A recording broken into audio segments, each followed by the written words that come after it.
Poland on behalf of the group. Thank you, Madam President, distinguished delegates. I have the honor to speak on behalf of Czechia, Estonia, Latvia, Lithuania, and my own country, Poland. Our position on this matter is rooted in a single non-negotiable principle: the UN Charter standing at the center of our work, promoting peace and security through consistent adherence of the international law. As such, our overriding duty is to work together toward peace and respect the sovereignty of all member states.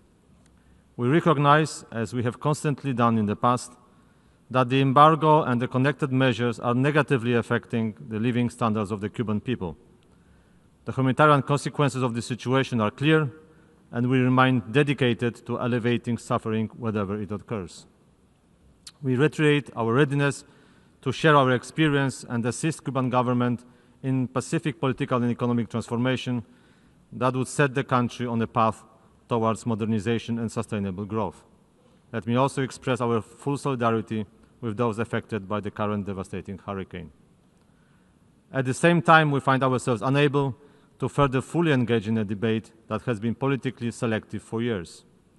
We must observe with regret that a state which today calls for the strict observance of the international law in the context of this resolution has for years supported Russia in its war of aggression against Ukraine, that itself is in a stark breach of the UN Charter.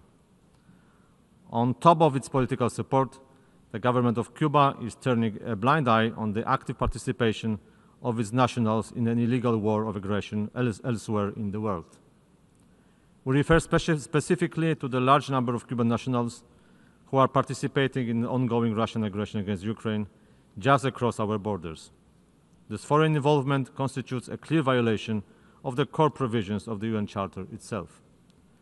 We strongly urge Cuba, once again, to take all necessary measures to prevent its nationals from joining Russian military forces and to ensure accountability for any Cuban involvement in the action that contributes to Russia's aggression.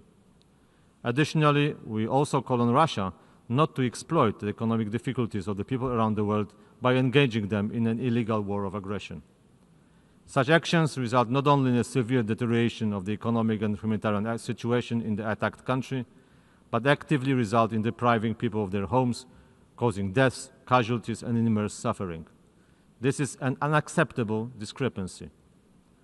As a result, our vote to abstain today should be understood as a rejection of the selective application of the UN Charter.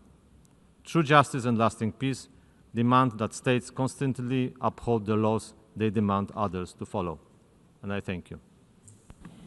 I thank the Speaker of Poland. I now give the floor to Namibia.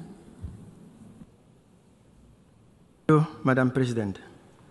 I express solidarity with the nationals of the Caribbean who are going through Hurricane Melissa.